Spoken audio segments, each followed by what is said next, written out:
Emergencies can be highly unpredictable. You could be well prepared for a crisis, but if there's an earthquake and the house comes crumbling down, whatever food and water supplies you've stored will be destroyed. The structural integrity of the house will be compromised, and you'll not be able to stay there. You have no choice but to evacuate. Based on this scenario, every prepper needs to have an evacuation plan. This article will give you a few points to bear in mind when formulating your plan. Proximity. During a catastrophe, roads may be impassable. The area could be flooded. Your car may be damaged, etc. How close will your shelter be? Do you have family, friends, or even neighbors who are nearby and could take you in? Is it within walking distance, or will you need a vehicle to get there? Is your family aware? A plan is only good when everyone is on board and knows what's going on. What if your spouse is at work? If the kids are at a friend's house, do they know what to do? Will everyone meet at home and evacuate, or will they meet you at the secondary location? During a crisis, there's often little time to think. Contacting your family members may not be possible if they don't have access to a phone. Any of these scenarios could happen, and they usually do. So, stay prepared and rehearse well. Be detailed. Ensure that all family members from the children to the adults have a laminated card with a list of all the family members and their contact information.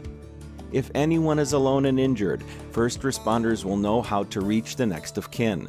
If there's panic and everyone is scrambling for their lives, as would happen in a tsunami, you may lose sight of a family member or two when the situation is chaotic. With these details, there's a much higher chance of finding them sooner and getting to a safe place as a family as soon as possible. Communication. During a crisis, there must be a plan of communication. If everyone is calling the same person for information, calls may not go through or be delayed. One way to do it, if you have children, will be for one or two children to call the mother while another child calls the father. If calls don't work, ask them to try texting. It will be good to have codes that everyone remembers so that you do not have to send long texts to get your message across. Kits. It goes without saying that every family member needs a bug-out bag or a grab bag that they can grab and go in an emergency. The grab bag will contain supplies such as food, water, and other items that will help you get through the next 72 hours without much hassle. Pets. If you have pets, you will need to evacuate them too. While you can't move an aquarium, you can save your cat, dog, hamster, or rabbit away from danger. You'll need food supplies for them in your grab bag and a portable carrier to transport the pet. It's good to bring a tent or small shelter for them to stay warm and dry in. Evacuation shelters may not allow pets. If you must leave them outside, they'll be sheltered and you can still check on them at regular intervals. Observe these tips when creating your evacuation plan. It's imperative that you have a good plan and a good support network.